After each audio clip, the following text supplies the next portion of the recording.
Mae'r Senedd, sef cartref Cynulliad Cenedlaethol Cymru, wedi croesawu ei miliynfed ymwelydd. Cyfarchwyd Samantha Hailes o Gaerdydd gan Llywydd y Cynulliad a chafodd dystysgrif a thaith o amgylch yr adeilad.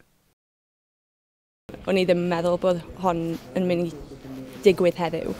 Fi heb bod yn yr adeilad ers byw yn Caerdydd a cerdded heibio pob dydd, yr amser ddim yna, a dod mewn a bod milfed cwsmer yn bendigedig.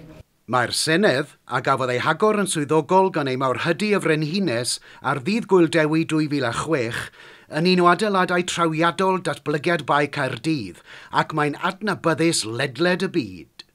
Millionth visitor in 6 years is quite incredible, and of course all sorts of reasons why people come. They come to the fantastic building, but they do come to see what all the fuss is about, what is the assembly about, and they come in and they learn a lot. They've got educational visits, they can see ministers, they can see committees in operation, and it's really a very, very good experience. If people haven't been, they should come.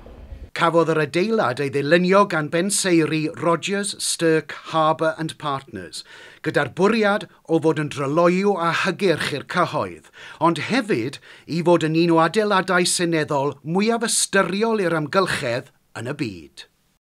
Cynulliad Cenedlaethol Cymru yw'r corff sy'n cael ei ethol yn ddemocrataidd i gynrychioli buddiannau Cymru a'i phobl, i ddeddfu ar gyfer Cymru ac i ddwyn Llywodraeth Cymru i gyfrif.